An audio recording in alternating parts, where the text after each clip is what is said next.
What is it that people can do, anybody can do, to move everything they're doing to the next level?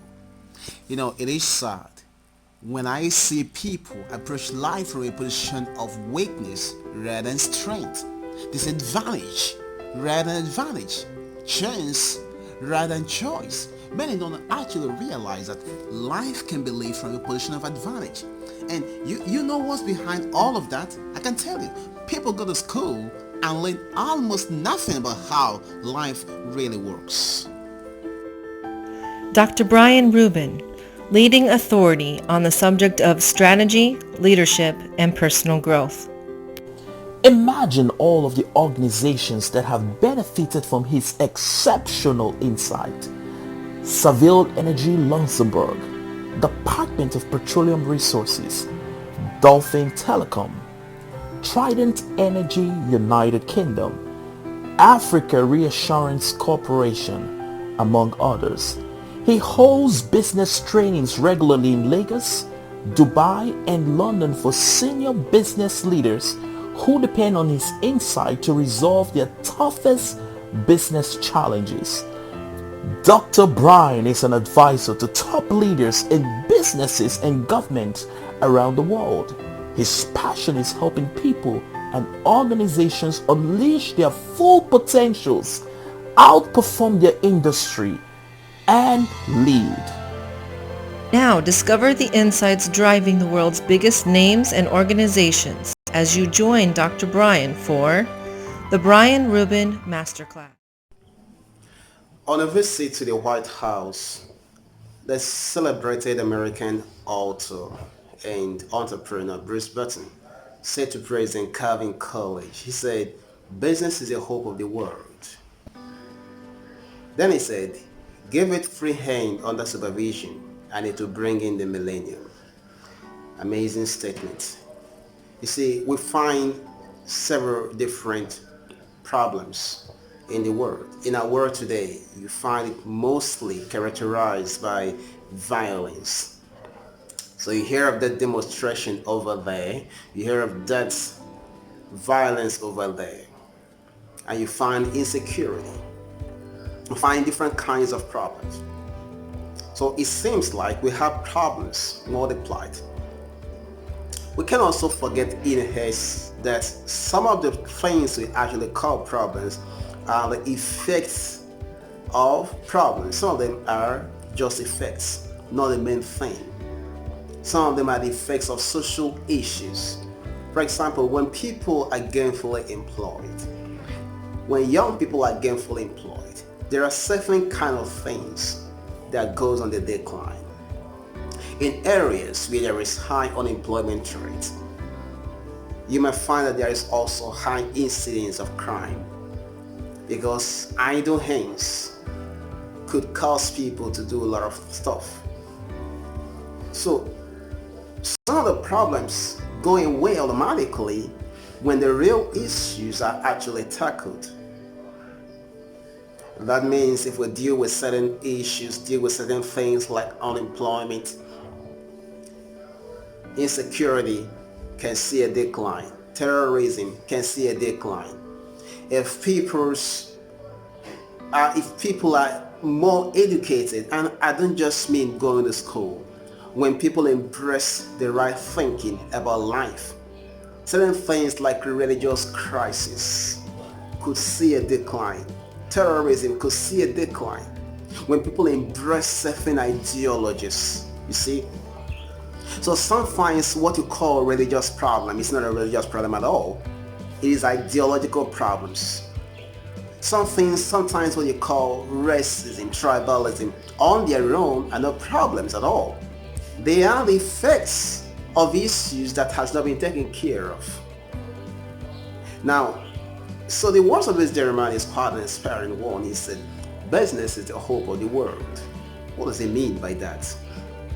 The thing is, to a very large extent, many people misunderstand what business is about.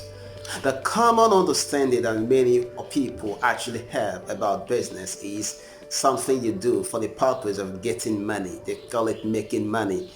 And that's not necessarily the truth. Because that misunderstanding that many have is also the problem of the world. You see, money is great, but the pursuit of money on its own could be a problem.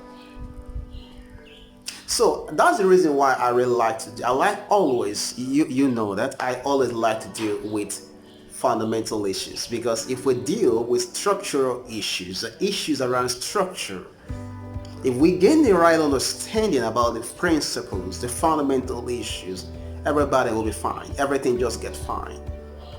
Okay, so business is not a venture. It's not an adventure that people undertake for the purpose of making money.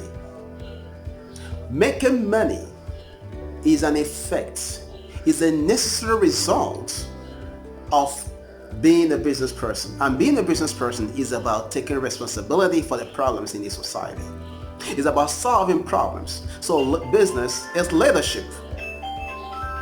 That's the way it is. And it must be understood from that perspective. Business is leadership. Because you see, the moment you understand it from that perspective, everything is just fine. But when people misunderstand it, everything goes wrong. So I like to bring again to you the words of Bruce Button. He said, business is the hope of the world.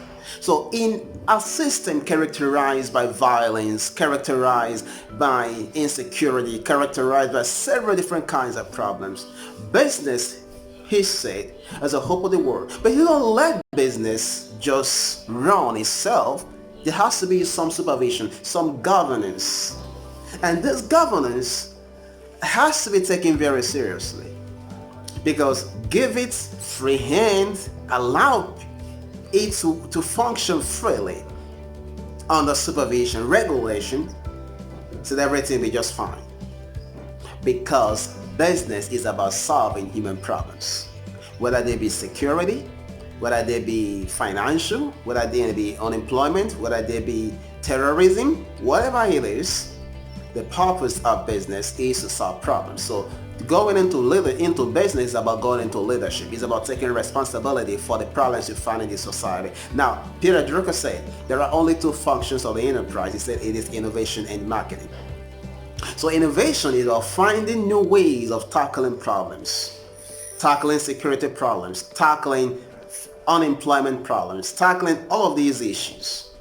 And then putting a profit model to it, because if you're going to have to keep solving the problem, you must have a way of capturing value, getting value back.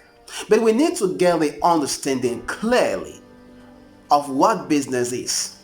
Because as long as we continue seeing it as an adventure into money making, that's a problem. That's what you call fake entrepreneurship. There are many entrepreneurs who are fake, and they don't even realize that they are fake. There are. And they are the real problems of the world. You see, fake entrepreneurship has probably killed more people than any atomic bomb in the world. Do you have any idea of many people who died because they took fake drugs made by fake entrepreneurs?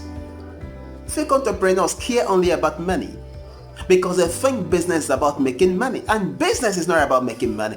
Business is about solving problems in a society.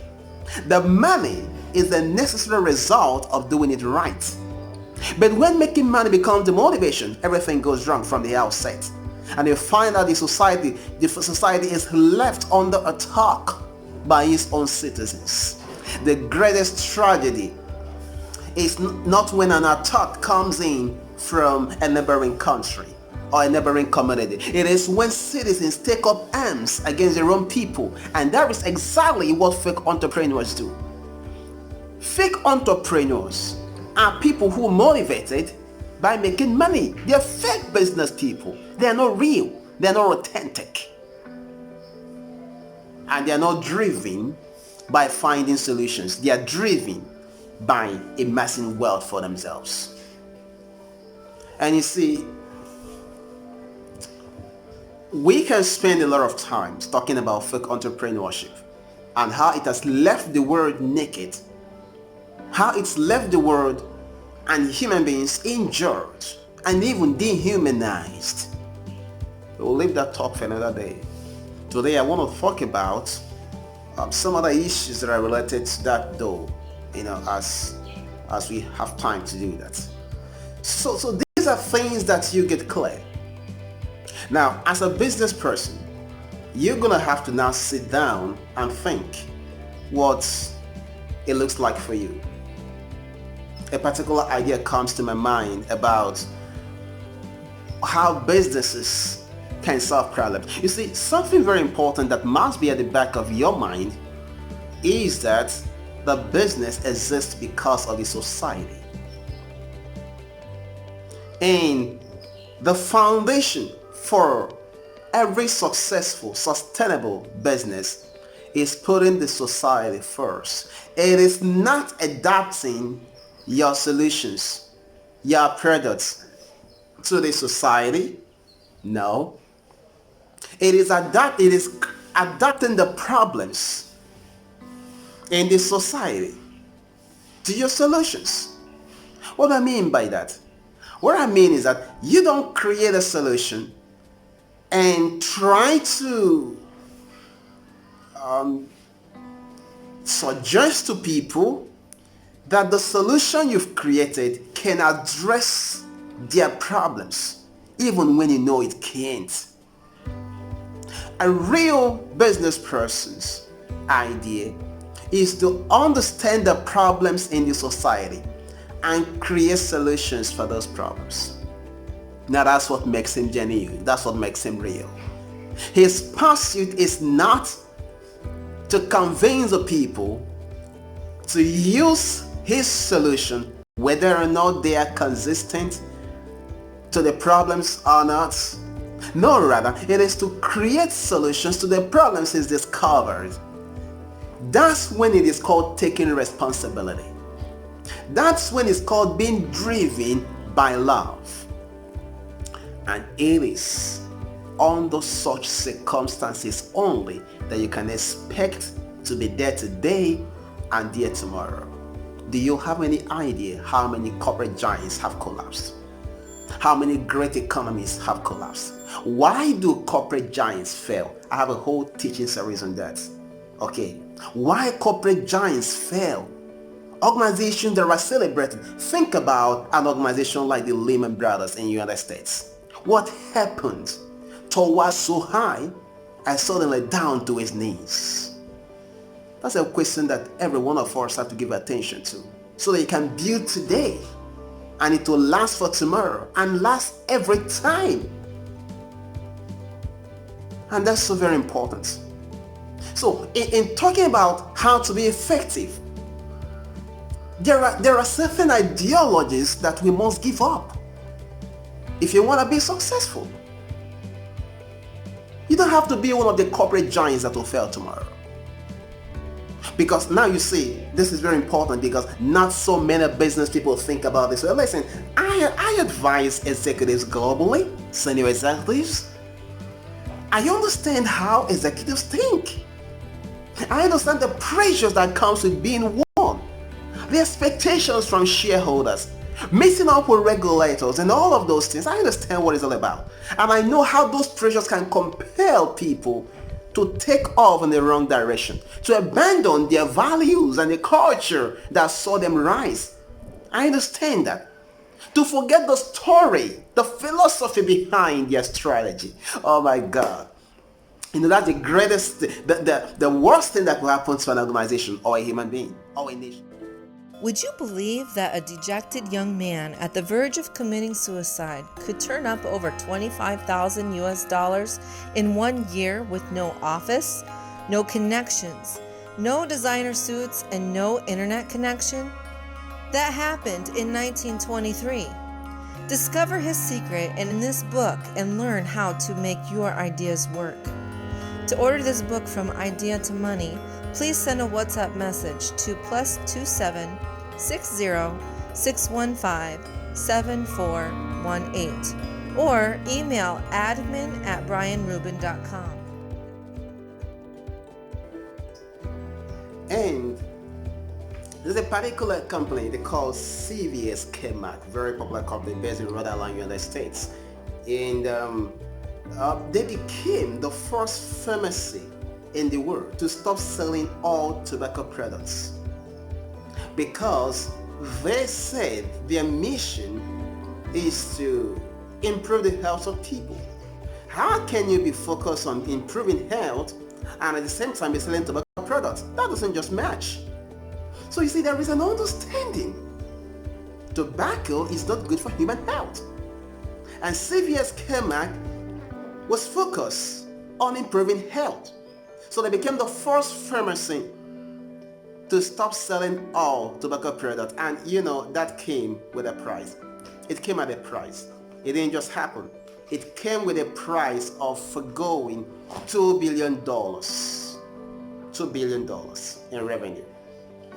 But that's a response, a response to their philosophy. Making money is not what business is about. If that is the case, therefore, they realize that if they are concerned about the health of the people, there is no way you can find a justification for selling tobacco. So they had to forgo $2 billion in revenue in pursuit of that philosophy. This is something very important. And we find a group of people who you call investors. This is the person who he doesn't necessarily own this business, but he makes money off other people's ideas. So he looks at a business and then he decides, I'm going to invest in that business because it looks profitable. So I'm talking about financial investment. And in financial investment, you're basically talking about this person puts in money with the intention of getting returns on his investment. Provision of capital cannot be overemphasized. When ideas, no matter how nice those ideas are, when they lack capital, there's a problem. No business can survive without financial capital. So usually having investors fall in love with your company is fantastic. That's beautiful. Everybody longs for it. But what is supposed to be the fundamental idea behind investment? Because you remember, I told you, I like to deal with the fundamentals.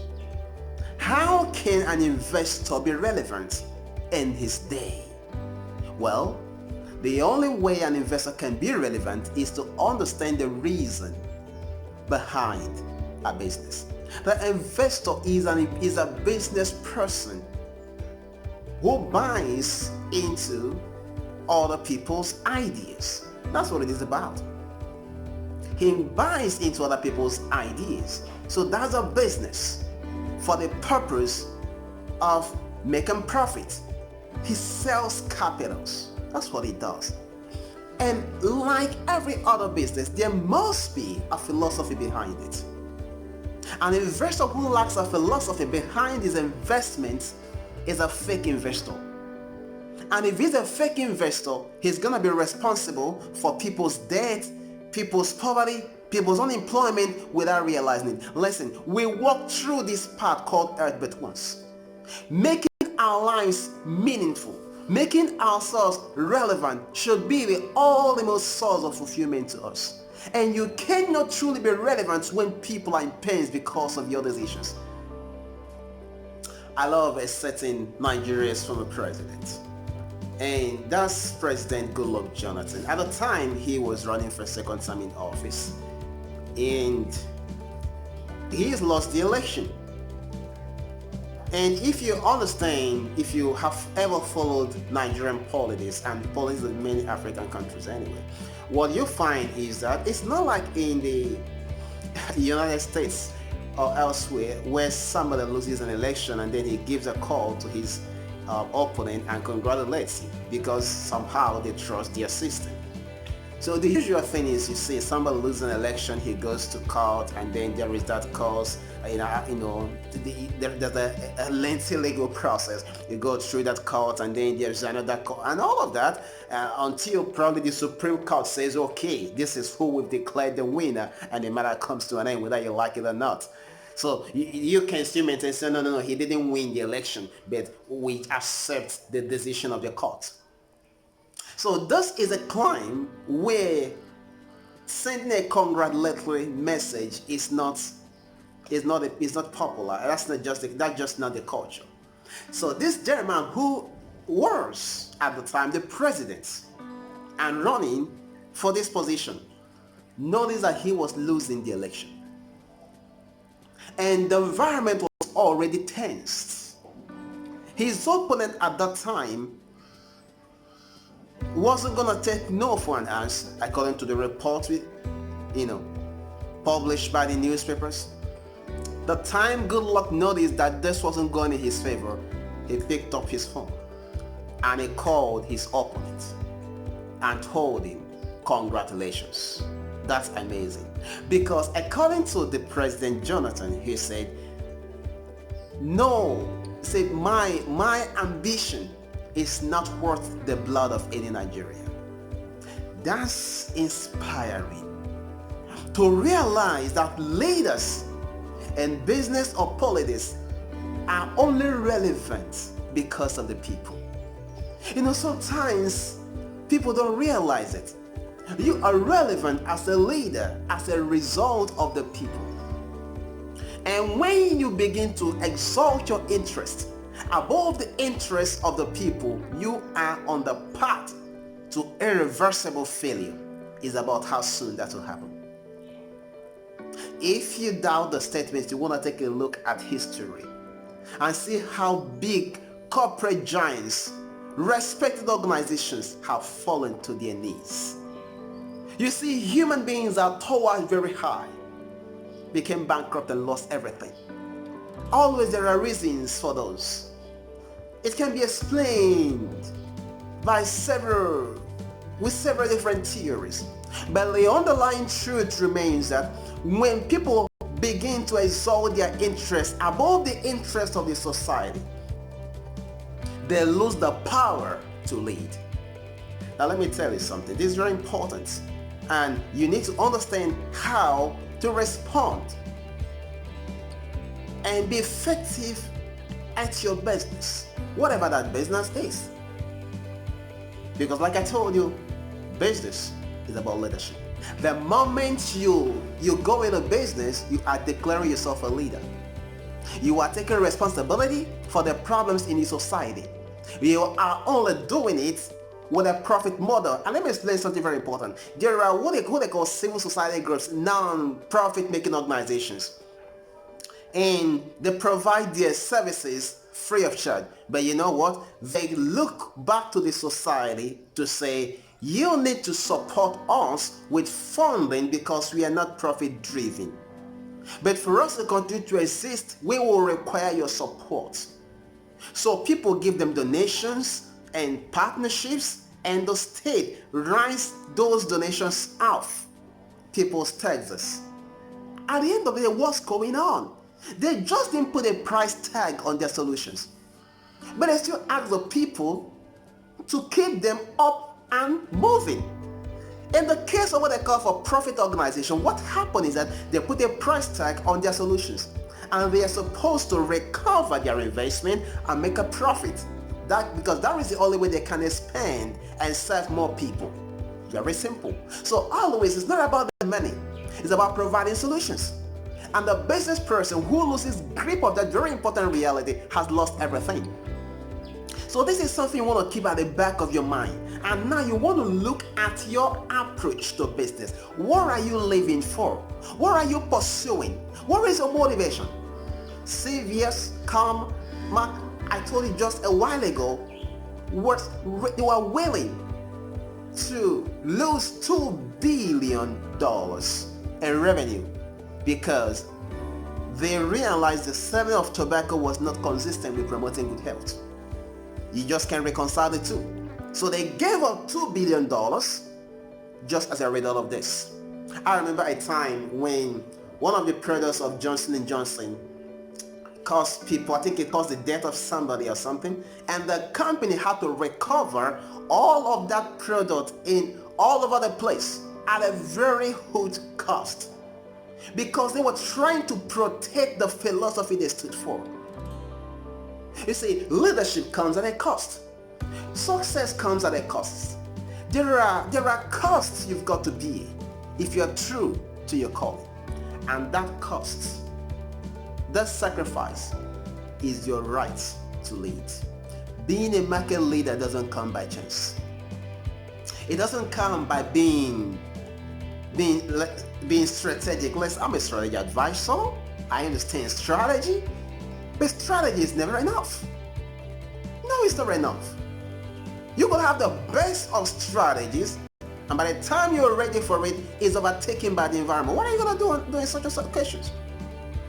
So strategy is never enough.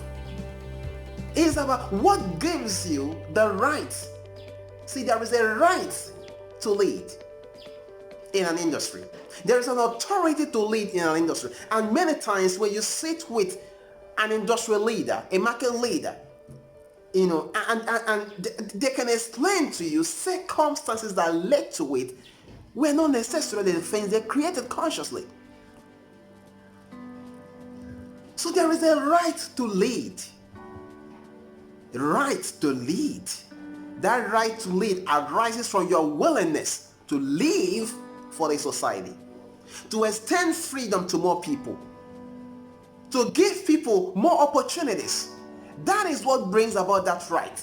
Without it, you don't have the qualification to lead. I'm going to give you an example. A company called Kodak. Many people know about Kodak. Eastman Kodak was a giant. And they were giant in the photographic industry. That was where they played. And you have this German who was a Kodak engineer who actually discovered digital camera, even though the camera was so big as a microwave oven and takes a lot of time to take a photo. And he discovered it and shared his discovery with his superiors. And you know what they said? They said, what you've discovered is fantastic, but make sure you don't mention this to anybody. What were they doing? They were trying to stand against human progress because it challenges their competitive advantage. If digital camera was invented, Kodak's main business was photography films, camera films. Nobody will need those films any longer, and that means they're going to lose money and resources, and they were not willing to do that. They preferred to keep humanity under bondage because they wanted to continue making money from their solution. That's a terrible thing. The day Kodak made that decision was the day they lost their authority to lead the market. The rest is history. Digital photography could not be hindered. The world has to advance. Kodak didn't want that. And you know what? They were taken out of the way. Eventually they filed for bankruptcy. That's the way it goes. I can give you one story after another story after another story. Stories that will compel you to sit back and rethink your approach to business. Business is a serious thing. It is not about making money. It's about leadership. It's about taking responsibility for the problems in the world. It comes at a price. You cannot be making profit at the expense of the society. If your company is located in an environment and thus your machinery or something produces toxic waste that can affect the lives of people, and you know it and choose to do nothing, let me tell you something. Your business operation has already come to an end. It's about how soon it will manifest. Now, chances are you could hear this and say, no. That's not what they taught us in our business school. They don't have to teach you that in business. I have taught in business schools myself. But that doesn't invalidate the truth. Because you want to take a look at history, and then you want to study the reasons behind the reasons. Don't forget that all you learn in school is a combination of other people's ideas, other people's thoughts put together. That's what you study. And the world has already always moved forward as a result of people who thought differently. Not those who are bound by the ideas of those who went ahead of them.